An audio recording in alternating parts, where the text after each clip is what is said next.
Hey there, I'm Helper Wesley, the creator of Asteroid Dig, Atomic Trail, and recently In and Out Night Burglar, a jam game that did pretty well. So let's get into the devlog. Beginning with why this devlog is called A Race to the Finish.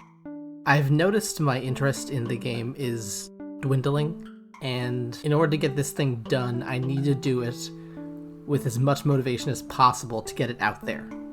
So I've decided I need to scrap anything that didn't need to be in the game for it to be a finished product. So I apologize to the people that were looking forward to me finishing the art pass, but that's out. The only thing that's being added for the art pass is a background for the main menu versus the shop icons in the mission screen. That was suggested so that characters would have a better idea of how to navigate the menu, and I agree that was a great idea. So that got put in. Other than that, the art got scrapped. So going through the feedback, one of the biggest concerns people gave me was that the game was so short. And rather than adding a bunch of content, because again, my enthusiasm for the game was dwindling, I decided to round off the edge of the game with a count of how many rounds it took you to beat the game. So you'd have a reason to go back and play it again, therefore extending the life of the game and giving you something more for the game if you want to continue playing it. You can reset once you've beaten the game once, it then counts and shows you how many rounds this run has taken you. And if you want to, you can click and restart your number of rounds. So if you've discovered that you've gone and messed it up, then you don't have to play all the way through the game just to be able to start over again. I think this was a nice and simple way to extend the life of the game without actually adding more content. And so people who wanted to keep playing the game have a reason to keep playing, and people who didn't, they can be satisfied in the fact that they finished the game. Then I had to slapdash add a save and load system into the game that, well, this is just not the best way to do it. This is the biggest dirty rigging version of save and load systems I've ever seen.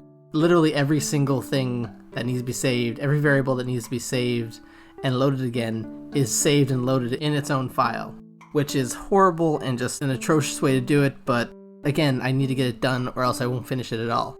So please do not copy this way of saving and loading your game. This is solely for the benefit of getting this thing finished within a reasonable amount of time. Next, I tried to fix an issue that somebody was having with lag, and I think that's because when you look at the screen, counterintuitively, the only thing that's not moving on the screen are the blocks. Everything else, the timer, the icons, and the walls, all of those things are lifting, and the blocks are staying still. I don't know why I did that, but I did that when I first started, and trying to reverse that caused a bunch of issues that, again, I just didn't have time to fix. My patience and my motivation for the game was dwindling, and it was dwindling quickly by this point. By this point, I could feel it leaving my body. So I needed to get this done now, or else I wouldn't finish it at all. I wish I wasn't this way, but I'm a very, very all or nothing kind of person. It's go, go, go, go, go as long as I can do it. And then the moment that enthusiasm is gone, I just can't. I can't start, I can't open it, I can't even look at it. So I needed to get this done, or else it just wouldn't be finished at all. At this point, the game was basically in a completed state that I was, I wouldn't say satisfied with. It wasn't perfect, and it's much better than it was, but it's not as good as it could have been. So from here, I went on to make some promotional images and screenshots and GIFs and take a video, because all of those things are required for store pages, the marketing side of it. And once I had that done, the game was shippable. So I loaded up Google Play, created a developer account, paid the fee, and now I'm the owner of a game that's playable on Google Play Store. I have a game that's for sale. It's a really weird thing to say, but I've been creating games now for a year, and this is the first time that I've actually felt like I'm a game developer, which is counterintuitive to everything I've said before, if you know me outside of these videos.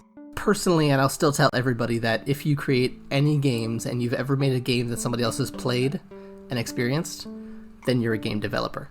You've developed a game. don't let anyone tell you that you're not a game developer if you have at least created a game once and had somebody else play it. But personally, this was the first time that I felt like I was justified in saying that I was a game developer, which was a really good feeling. Really good feeling.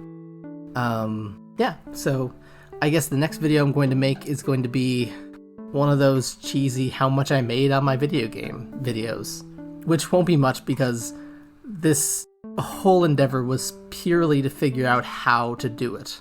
It was so that I didn't spend 2 years making this amazing game and then fumble the marketing and selling part of the whole equation. So yeah, that's it for this week.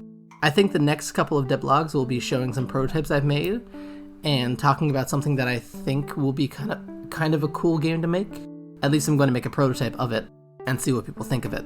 In the meantime, if you wouldn't mind doing all that YouTube stuff, liking, subscribing, clicking ahead to the next video, I guess, that's really great if you would do that. But if you would like to come talk to me, you can come hang out in our Discord, the Game Dev Fireside. And if you choose to come over and hang out with us, then I'll see you there.